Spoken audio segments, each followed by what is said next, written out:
Cerno, une anti-enquête. Épisode 67. Les journalistes, ils sont pas avares de conneries, on le sait quand même. J'ai souvent rêvé que Madame Secaresco trouve une forme de place ailleurs que dans ma mémoire. Jonas Secaresco hatte es eilig, eine alte Frau zu werden. Aujourd'hui, je vais faire mes courses. C'était à Paris dans les années 80, on l'appelait le tueur de vieilles dames. C'est un ours, un ours. Il filait ses victimes jusque chez elles. J'espère qu'on va pas se faire choper. La porte était entrouverte. Putain, tu te rends compte que tu es des vieilles. On sait qui c'est derrière. Qu'on tue quelqu'un pour aller faire la fête. À Paris, si t'as pas 4 000 € pour vivre, tu vis comme une merde, quoi. Torture, coups de ciseaux, strangulation, étouffement par sac plastique, absorption de liquide vaisselle. C'est peut-être bien la mort. J'entends des corbeaux. Elle avait un vieux manteau en poil de chameau. Oh, j'ai été belle. Allongée dans son couloir. Elle a été tuée? Oh oui. Ouais. Si vous ressentez le besoin de comprendre, Moi ? donnez-vous le temps. Mademoiselle Secaresco. 1913, 1984. Oui, Jacqueline, oui.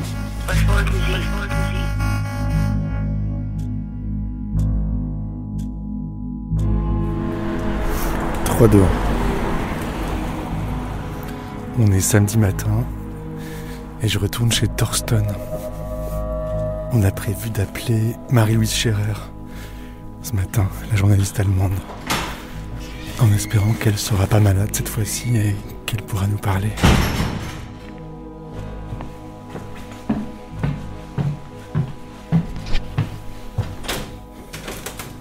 Salut.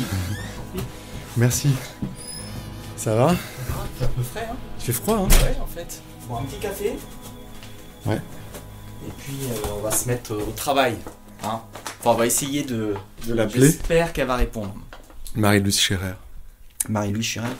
On se demandait si elle est en maison de retraite ou est-ce qu'elle habite seule. Enfin, je pense pas qu'elle habite seule. Elle doit avoir une aide, une infirmière ou...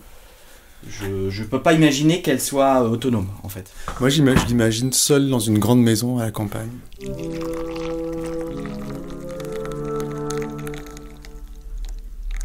Merci. On y va ? On dit bah oui.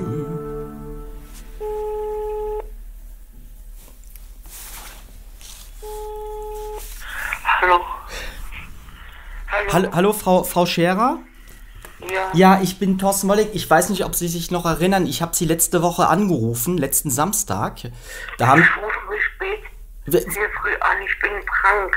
Was ist denn los? Ich wollte... Wollten Sie was mit Paris? Ja, Sie haben so gutes Gedächtnis. Ja, genau. Ja. Sie müssen jetzt ganz schnell sprechen. Ja. Ich will nicht haben, dass Sie diese Geschichten nachschreiben. Nee, das tun wir nicht. Wir gehen auf die... wir machen Ermittlungen über die Opfer, nicht über die Täter. Also wir machen das ganz anders.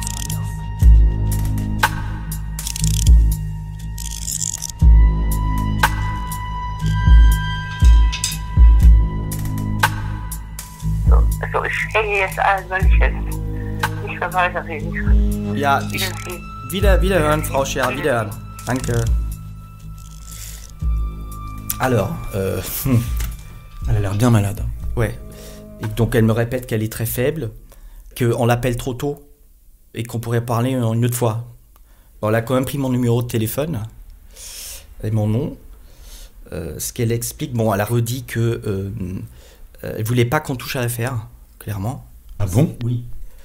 C'est son affaire. Ich will nicht, dass sie damit was zu tun haben. Also, elle veut pas qu'on mène l'enquête, quoi, quelque part. C'est comme, ouais, c'est un peu, je sais pas comment traduire mot pour mot, mais ouais, qu'on n'ait pas affaire à ça. De toute façon, tout le monde est mort, que ce soit les Täter ou enfin les meurtriers et les victimes, tout le monde de toute façon est décédé. C'est ce qu'elle m'a dit quand j'ai dit qu'on était sur les traces des victimes. Et alors je sais pas si elle va me rappeler, parce que alors j'espère qu'elle a bien noté mon numéro, parce que j'ai recommencé à 2-3 reprises. J'ai l'impression qu'elle a bien noté. Donc c'est compliqué quand même, hein. C'est très compliqué. Ce qui est étrange, c'est qu'elle dit qu'il ne faut pas s'occuper de l'affaire, comme si c'était son affaire. Ouais, c'est vraiment ça a dû vraiment la marquer, hein, pour qu'elle dise ça, non ? Écoute, on verra si elle rappelle. Ce que tu pourrais faire, c'est que si elle t'appelle, tu prends des notes et tu lui poses des questions. Et après, tu me racontes. Et je te raconte. Ouais. Je pense qu'elle va te rappeler. Donc on laisse dans l'état et on voit ce que ça donne. Et si dans 15 jours elle t'a pas rappelé, on décidera. Ouais. Tu lâches jamais l'affaire, toi? C'est dommage parce qu'on fait cette enquête 30 ans trop tard, quoi. Ouais. Peut-être une quinzaine, vingtaine, trop tard, ouais. Disons que c'est compliqué de retrouver les protagonistes. Ouais, c'est ça, ouais.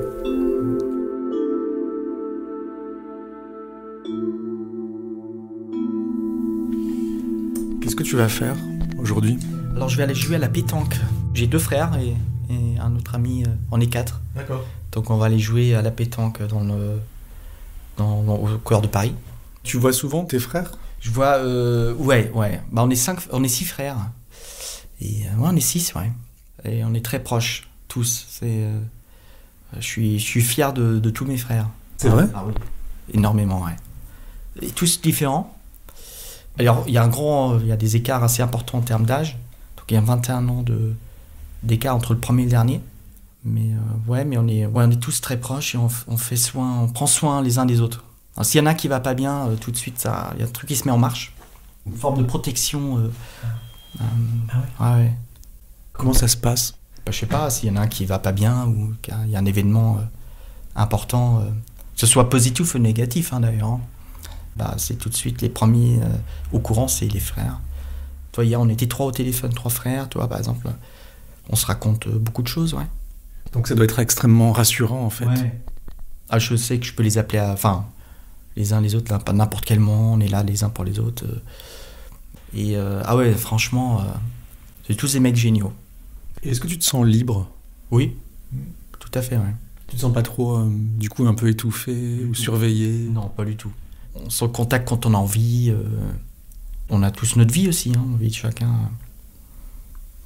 Donc on se retrouve quand même souvent, on s'appelle souvent. Et là, on est 3 frères à se retrouver tout à l'heure. Donc c'est super, je suis très content. C'est mes frères, mais ceux-ci, mes meilleurs amis, ouais.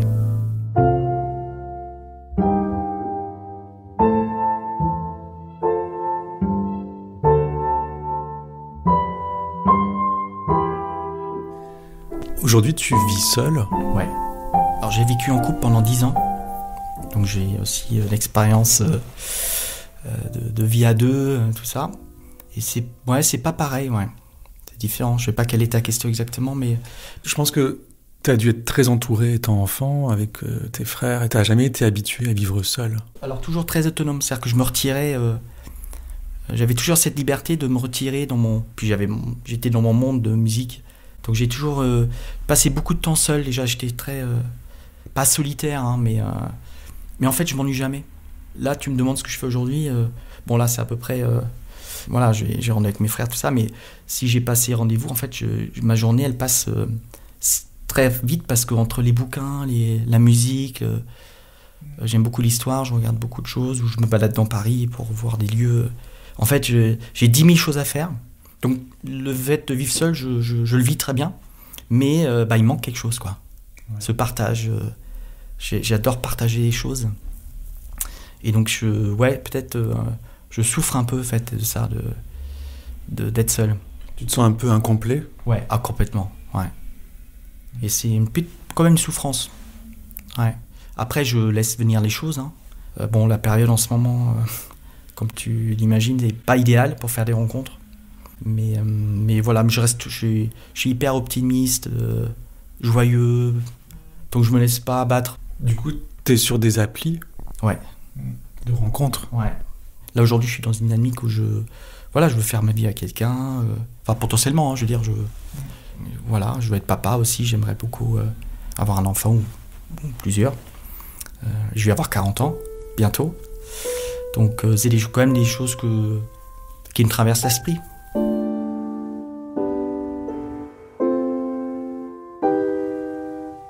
Comment tu fais pour supporter la solitude? J'ai des passions, en fait, je pense que ça... Et la musique, ça prend du temps, par exemple.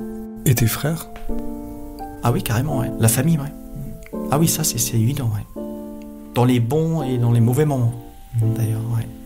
Parce qu'on parle souvent, surtout dans cette série, de la solitude des vieilles dames. Ouais.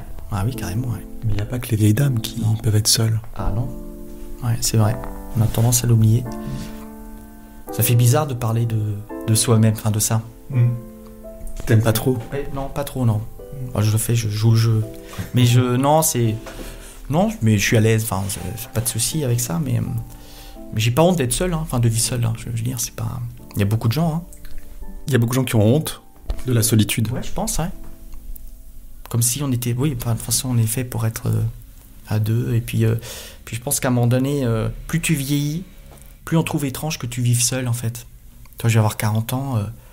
Alors c'est souvent les gens en couple qui disent mais t'inquiète pas, tu te connais, tu vas trouver tu vois, bon, mais c'est pas parce que je suis la personne que je suis que je vais trouver quelqu'un comme ça sans un claquement de doigts. C'est le hasard des rencontres, tu vois. Mais et puis plus tu vieillis, plus les gens se disent il a peut-être des soucis, ou je sais pas moi. C'est ça. On pense qu'il y a un problème derrière. Il y a un problème et qu'il n'arrive pas à se poser avec quelqu'un, ou bon, j'ai passé 10 ans avec quelqu'un et bon, j'ai déjà dû enfin, après la rupture, bon, faut quand même s'en remettre. Donc tu prends un peu de temps aussi pour... et après, c'est le hasard des rencontres, hein. Puis là, bon, bah, évidemment, le contexte, il est complètement... Il nous met quand même des bâtons dans les roues, là. Bon, les applis, c'est une chose, mais à un moment donné, on rentre dans le réel, dans le dur. C'est-à-dire qu'il y a les discussions virtuelles et puis il vient le moment où on a envie de se voir. Donc là, en ce moment, masqué, tout ça, c'est pas facile.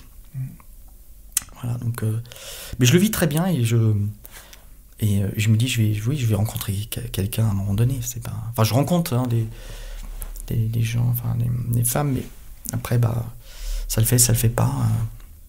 On verra bien. Peut-être que je suis un peu exigeant aussi. Possible. Moi, je suis quelqu'un de passionné dans la vie. Puis j'aime bien qu'on me fasse découvrir des choses. Parce que je fais beaucoup découvrir de choses en général, la musique, enfin mon univers. Et je pense que j'ai besoin de quelqu'un qui fasse un peu pareil. C'est comme si je lance un appel là. Non, mais en fait, il faut pas que je me pose trop de questions. Eh ben, Thorsten. Ouais. Bon, bah merci beaucoup, bonne journée alors. Bah, merci, et puis on suit cette affaire. Marie-Louise Scherer. Ensemble, on va... j'espère qu'elle va me rappeler. Plusieurs dames seules et âgées ont trouvé la mort de façon violente depuis un mois dans un périmètre de 1500 mètres autour de la butte Montmartre. La police enquête. Pour l'instant, elle ne semble pas posséder d'éléments véritablement significatifs. Lundi, 60 boulevard de Clichy, Yona Segerskio, 71 ans, est assassinée. Mercredi, Alice Benaïm, 84 ans, est retrouvée morte au 15 rue Marseguin. Jeudi, 77 rue Pajol, c'est Marie Choix, 75 ans, qui est tuée. Hier, vendredi, enfin, Maria Nico Diaz, 75 ans, est poignardée au 27 rue des Trois Frères. J'allume ma petite lampe de bureau et j'ai 2 livres sous les yeux dont je voudrais vous parler. Le premier, c'est Dora Bruder, un livre de Patrick Modiano que j'ai lu il y a 1 an à peu près, au moment où je commençais à m'intéresser à Johanna Secaresco. Alors je vous résume l'histoire. Dans les années 80, Modiano a lu une annonce dans un vieux journal qui datait de 1941. Elle avait été rédigée par des parents qui recherchaient leur fille pendant la guerre et qui donnaient sa description. On recherche une jeune fille, Dora Bruder, 15 ans, 1m55, visage ovale, etc. Adressez toutes indications à Monsieur et Madame Bruder, 41 boulevard Ornano, Paris. Modiano, donc, intrigué par ces quelques lignes, s'est efforcé, une quarantaine d'années plus tard, de retrouver la trace de cette jeune fille et de reconstituer sa vie. J'avoue que le petit livre m'a bouleversé. Il écrit notamment « Il faut longtemps pour que ressurgisse à la lumière ce qui a été effacé ».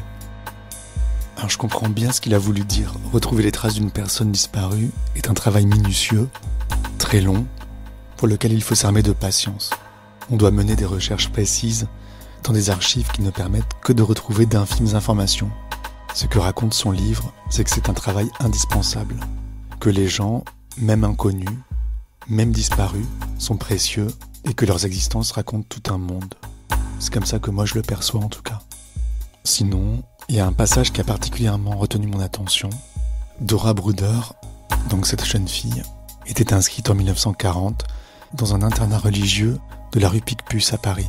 Modiano s'est rendu sur les lieux, Mais l'internat avait été démoli et remplacé par un grand immeuble.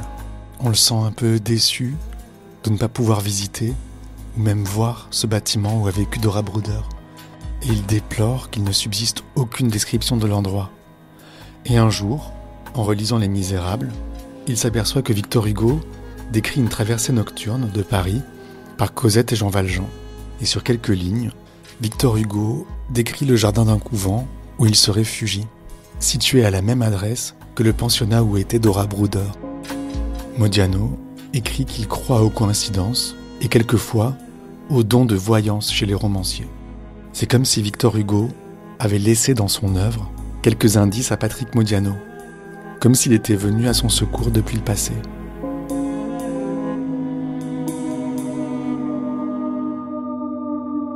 Et ça me permet de vous parler du deuxième livre qui est sur mon bureau. C'est « Laisse flotter les rubans » de Jacqueline de Romilly. Je sais que Johanna Secaresco a été scolarisée au lycée Molière dans le 16e arrondissement, et pendant toute sa scolarité, elle était dans la même classe que Jacqueline David, qui deviendra plus tard une grande helléniste, qui entrera à l'Académie française, plus connue sous le nom de Jacqueline de Romilly. En 1999, elle a publié ce recueil de nouvelles, « Laisse flotter les rubans ». Dans l'une de ces nouvelles, une histoire pleine de trous, elle évoque son manque de curiosité et regrette d'avoir posé trop peu de questions à son entourage. Ce qui est incroyable, c'est qu'au détour d'une phrase, on tombe sur un nom qu'on connaît bien dans cette série. Voici ce qu'elle écrit. Dans nos années d'enfance, nos petites camarades pouvaient porter les noms les plus étranges et les plus inhabituels, sans que nous songions à nous interroger à leur sujet. Je m'amuse de penser que j'ai retrouvé récemment le nom d'une camarade qui s'appelait Secaresco. Venait-elle de Roumanie, notre Irène Secaresco ? Quelle était sa vie ? Quelles étaient ses origines ? Aucune de nous, j'en suis certaine, ne se l'est jamais demandé. Voilà. Alors elle s'est trompée sur le prénom, mais il s'agit bien sûr de Johanna. Je me demande pourquoi elle est retombée sur son nom. Est-ce que c'était à cause du crime ? Est-ce qu'elle était au courant que son ancienne camarade avait été assassinée par un tueur en série ? Il y a cette question, quelle était sa vie ? Qui résonne particulièrement, comme si elle nous lançait un appel. Ça m'encourage à poursuivre mes recherches et à poser des questions. Un peu plus loin, Jacqueline de Romilly écrit ceci. Mais désormais, que faire ? Les gens de ma génération, pour la plupart, n'étaient plus de ce monde. Retrouver des témoignages, après 50 ans, était impossible.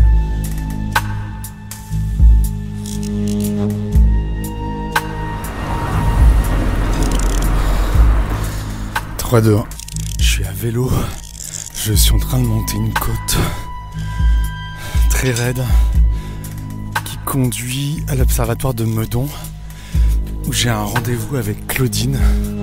Claudine, c'est une ancienne élève de Johanna Secaresco et c'est Nadia que j'avais rencontrée dans l'épisode 12 qui m'a mis en contact avec elle. Alors Claudine, elle habite dans le sud-ouest. Mais là, elle était à Meudon chez sa fille pour garder ses petits-enfants. Et elle m'a donné rendez-vous à l'observatoire. C'est un parc.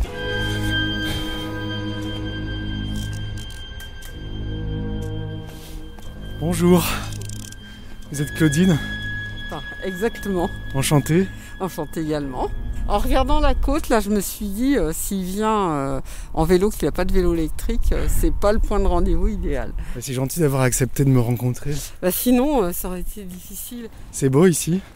On s'assied ? On peut, je sais pas ce que vous en pensez, là-bas. C'est bien là, non ? Ouais. Ce petit banc là, okay. il nous tend les bras. Bon, parfait. Vous regardez mon appareil avec inquiétude. Ouais, non, je regarde, je me dis, ah là là, moi qui ai horreur de ça, qui suis toujours très timide, très discrète. Et... C'est vrai ? Ah oui, ça m'a... Ouais, l'histoire du micro, j'avoue que ça m'a un petit peu refroidi. Mais bon, j'ai dit, je le fais quand même. En fait, c'est Nadia qui nous a mis en relation. Voilà. Alors vous étiez, j'imagine, amis quand vous étiez enfant ? Oui, Nadia, qui m'a retrouvée par l'intermédiaire d'une de mes sœurs. Et je l'ai appelée, c'est comme ça qu'on a repris contact et qu'elle m'a parlé de vous. Ça veut dire que vous, Claudine, vous avez grandi à Aubervilliers ? Exactement. Comme Nadia ? Voilà, jusqu'à ce que je me marie en 80. Après, je suis restée très longtemps en région parisienne. Et là, j'ai divorcé en 2007. Et depuis, je suis en région toulousaine, enfin bon, dans le coin. Vous êtes remariée ? Non. Et puis bon, là maintenant, je suis bien. C'est vrai ? Ouais. Je suis en retraite depuis 4 ans. Et j'avais un petit peu peur au départ de m'ennuyer. Et non, au contraire, je suis occupée tout le temps, donc pas de problème. Vous êtes une jeune retraitée ? Ouais, j'étais infirmière. J'ai fait une carrière hospitalière et j'avais à peine 20 ans, donc j'ai eu la possibilité de partir à taux plein. Donc vu les conditions de travail, je suis partie. Donc, vous avez grandi à Aubervilliers. Voilà. Dans la même classe que Nadia ? J'étais dans la même classe que Nadia. Et surtout, on a pris des cours de latin ensemble. Et mademoiselle Secaresco venait à la maison. Ça devait être aux alentours de la 6e. Elle proposait de donner des cours de latin.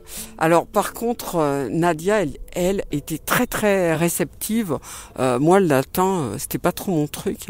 Je faisais du sport, je m'éclatais au sport et le latin, c'était pas mon truc. Donc vous aviez eu Johanna Secaresco comme instit ? En CP, ouais. D'accord. En CP. Et par contre, je garde une image d'elle. Vraiment, c'était une légende, quoi. C'était la besace, le cartable, la jupe, le pull. On avait l'impression qu'elle avait toujours le même. Il était comment ce pull ? Il était beige, long et pas du tout féminin, avec une jupe longue. À ce moment-là, c'était pas du tout la mode comme les sœurs pouvaient en porter, quoi. C'était Elle avait un sac et un cartable et un sac en bandoulière, en vieux cuir passé.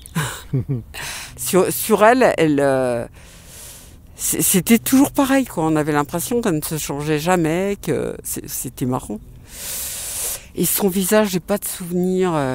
Je dirais un visage fin, mais j'ai pas de souvenir assez précis. Par contre, je dirais, des cheveux grisonnants mi-longs.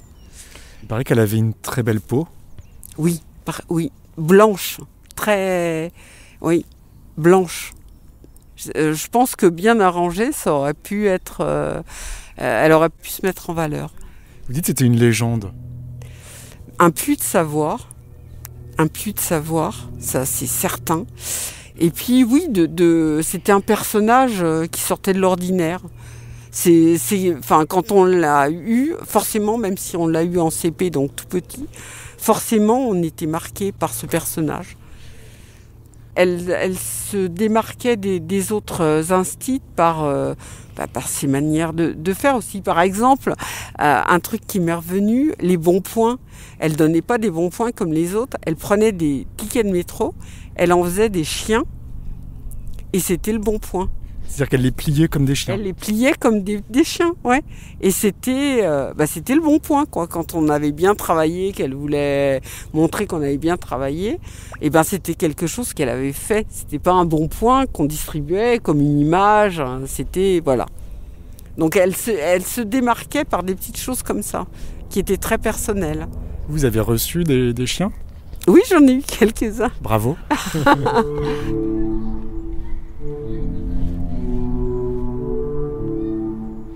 Est-ce qu'elle vous impressionnait ? Ah oui, elle était très impressionnante, oui. Et quand on avait un bon point, c'était pas le bon point d'un autre instit. C'était ça. J'ai l'impression que ça avait une valeur supplémentaire parce que c'était elle. Et puis même les parents, elle était très très respectée. Hein. Et donc elle venait chez vous ?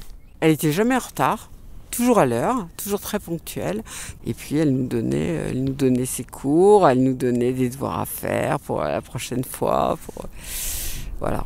Et vous vous souvenez donc quand elle est arrivée, comment ça se passait ? Vous vous souvenez où vous vous mettiez ? Oui, sur la table de la salle à manger, ça c'est sûr. On avait acheté un dictionnaire de latin.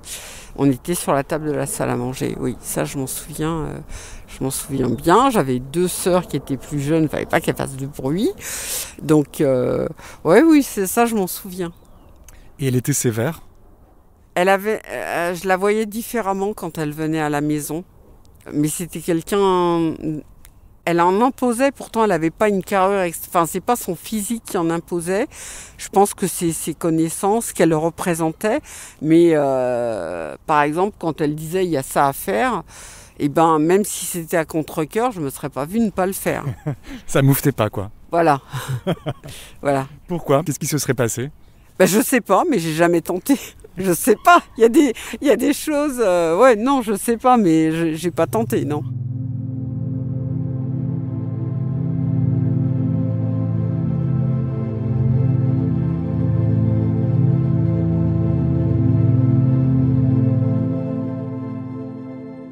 Et elle aimait ces moments, vous pensez, de leçons qu'elle vous donnait ?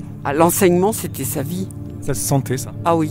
Ouais, elle faisait ça par vocation. Il y a des métiers qu'on fait par vocation et il y a des métiers qu'on fait pour gagner sa croûte. Elle, c'était vraiment une vocation.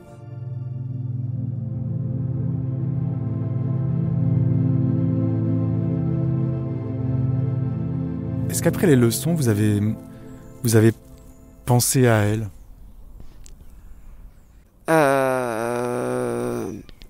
C'est pas quelqu'un qu'on peut oublier. Déjà, je pense que quelqu'un qui vous apprend à lire, on l'oublie jamais. Donc non, je ne l'ai pas oublié. Mais c'était pas quelque chose de présent où j'ai pas des souvenirs où j'ai pu y penser. Par contre, j'ai été très très très choquée quand j'ai appris qu'elle avait été assassinée. Alors là, franchement, j'ai été choquée. Comment vous l'avez appris, son assassinat ? À la télé. À la télé, et donc ils ont une vieille dame, hein, ils ont donné son nom et il y avait une photo, je crois. Et là, oui, j'ai été très très choquée d'apprendre ça comme ça, voilà, d'avoir passé une vie entière à se dévouer pour les autres et de finir comme ça, oui, ça m'a choquée, vraiment. J'ai dit non, c'est pas possible, Enfin, je voulais pas y croire. Je voulais pas y croire. Et j'ai cherché à savoir si c'était vraiment elle, s'il n'y avait pas d'erreur, si elle pouvait pas avoir une sœur, voilà, si... Donc j'ai lu les articles qui parlaient d'elle, un titre, machin, une enseignante, donc bon, forcément c'était elle. Mais sur le coup, je voulais pas y croire. Qu'est-ce que vous savez du crime, de ce qui s'est passé ? Je sais que c'était un tueur, Georges, c'était un tueur en série et que malheureusement elle a dû souffrir et se rendre compte. Et ça, j'ai pas voulu en savoir plus en fait. J'ai pas voulu. Je trouvais ça trop horrible pour fouiller davantage. Après, est-ce que du coup vous avez gardé son souvenir ? Est-ce que vous avez continué à y penser, à cette histoire ? Ça m'a perturbée pendant longtemps. Oui, ça m'a vraiment perturbée pendant longtemps. Et puis bon, c'était quelqu'un qu'on respectait, et de savoir ça, non, ça m'a vraiment choquée. Oui. Ouais. Personne ne mérite ça. Personne ne mérite ça. Mais quand c'est quelqu'un qu'on a connu, ça touche davantage, forcément.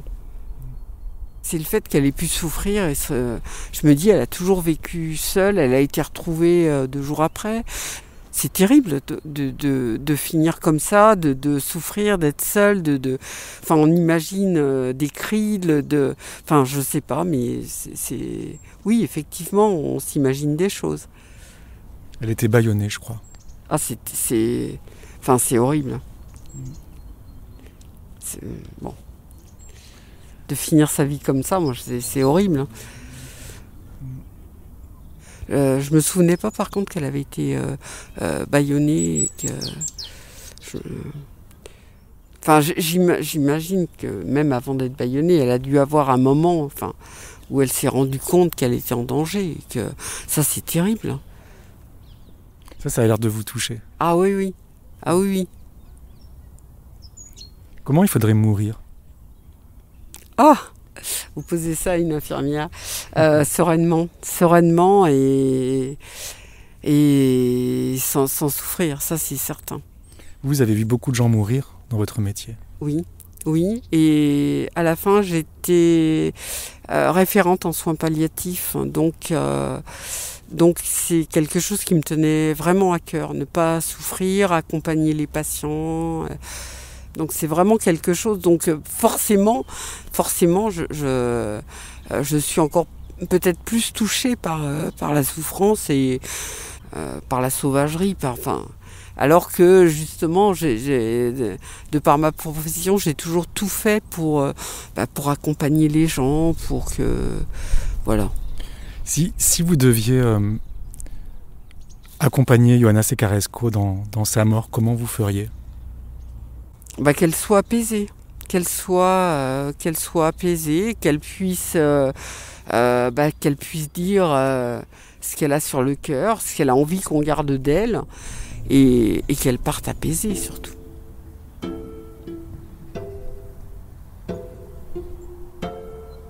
Est-ce que vous pensez que les gens, quand ils meurent, comprennent qu'ils sont en train de mourir ? Il y en a, oui. Il y en a. Et il y en a, on a vraiment l'impression qu'ils sont en attente. J'ai le souvenir d'une personne qui attendait son fils, qui était à l'étranger, qu'on a prévenu, qui a eu un problème d'avion. Et elle était, médicalement parlant, elle était dans le coma. Et je lui parlais, je lui disais où il en était, qu'il fallait encore attendre, qu'il y avait un problème. Mais je lui parlais comme si elle était là. Et eh bien, elle est morte après qu'il soit arrivé. Donc, pour moi, c'était pas un hasard. Et j'ai vraiment l'impression, quand on dit né où tu dois, meurs où tu veux, c'est-à-dire que tu choisis. Ça, je l'ai vécu et c'est vraiment une réflexion très professionnelle. J'ai vraiment l'impression qu'il y avait des enfants qui voulaient être vraiment là quand leurs parents partaient. Et que le choix du défunt, c'était de partir tout seul. Eh bien, il partait tout seul. Enfin, quoi qu'il arrive, il suffisait qu'il y ait un café, un machin, et hop. Comme quoi, j'ai vraiment l'impression qu'il y a des choses qui étaient choisies et vraiment voulues. Donc la meilleure façon de mourir ? C'est d'être apaisé et serein. Hein. C'est aussi, quand on voit qu'un patient est en souffrance, il y a des moyens thérapeutiques. C'est sûr de l'aider, de l'apaiser, mais il y a aussi le pouvoir de dire, on appelle la psychologue qui puisse, certainement qu'il a des choses à exprimer et qu'il serait plus serein s'il pouvait le faire. Donc ça fait partie du confort des choses simples qu'on peut apporter. Il y a un petit peu de soleil, ça fait du bien. Ça fait du bien, ouais. Vous avez fait en sorte que les gens meurent dans les meilleures conditions. Je pense que c'est le but de toute infirmière et de tout médecin. Je crois que c'est le but de tout le monde. C'est pas toujours réalisable, mais c'est le but. C'est toujours l'objectif. Même si c'est des fois difficile, c'est toujours l'objectif. Ouais, je suis en train de prendre conscience, en fait, d'après ce que vous me dites, que effectivement, elle a dû se rendre compte de ce qui se passait. Ça devait être... ça c'est terrible. Elle devait être toute seule, impuissante. Ouais, voilà. Et ça c'est terrible parce que, à la limite, même quand vous êtes seul, comme dans son cas, que vous n'avez pas d'enfant, que vous n'avez pas de famille, quand vous mourrez à l'hôpital, vous n'êtes pas tout seul quand même. Vous n'êtes pas tout seul. Il y a... Voilà. Alors que là, oui, c'est... Et dans des circonstances... En plus, avec cette peur de... Enfin... C'est terrible. De grands gaillards qui sont là. Ah ouais, c'est terrible. Personne ne mérite ça, mais c'était pas une mort respectueuse de toute façon et ça ne correspondait pas du tout à l'image qu'elle avait pu laisser d'elle toute sa vie. C'est pour ça, on a l'impression que c'est vraiment quelqu'un qui s'est toujours consacré aux autres et qui n'a jamais pensé à elle. Qu'est-ce que vous aimeriez lui dire à Johanna Secaresco ? Pardon pour la question, mais si vous deviez l'accompagner dans sa mort, si vous lui preniez la main et que vous étiez là, qu'est-ce que vous lui diriez, j'imagine doucement ? Qu'elle a toujours été là pour les autres et qu'elle a marqué les esprits à sa manière. Il tuait comme d'autres vont au bureau. Claudine, on va où quand on meurt ? Bonne question. On va dans l'au-delà. Vous êtes croyant ? Pas plus que ça, non. Et donc, vous allez faire un reportage en essayant de reconstituer tous les morceaux. En fait. Oui, tous les morceaux de sa vie, pour essayer de savoir comment elle a vécu, qui elle a été. Et on imagine beaucoup de choses en fait sur elle. Oui. Sur elle et puis sur sa fin de vie. Bon, merci beaucoup, Claudine. C'était un plaisir, hein. Finalement. J'espère du coup que ça vous aura quand même aidé à la définir un peu plus. Puis c'est bien du coup que vous ayez pu venir là, c'était sympa. On était bien ici, c'est beau. Hein. Ouais, c'est vrai qu'il fait peut-être pas très chaud. Il fait froid aujourd'hui. Ouais.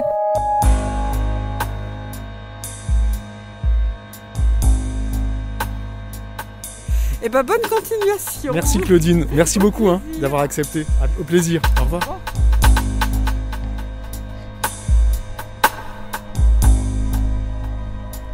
Je rentre à Paris. Prochaine étape, je retourne chez Johanna. Je retourne chez Teresa plutôt. J'ai fait un lapsus. Elle doit m'accompagner chez sa voisine de palier, une très vieille dame qui a connu Johanna à l'époque. Et il va bien falloir que j'annonce à Teresa que le crime a eu lieu chez elle. Je vais pas pouvoir faire autrement. Je récupère mon vélo. À suivre.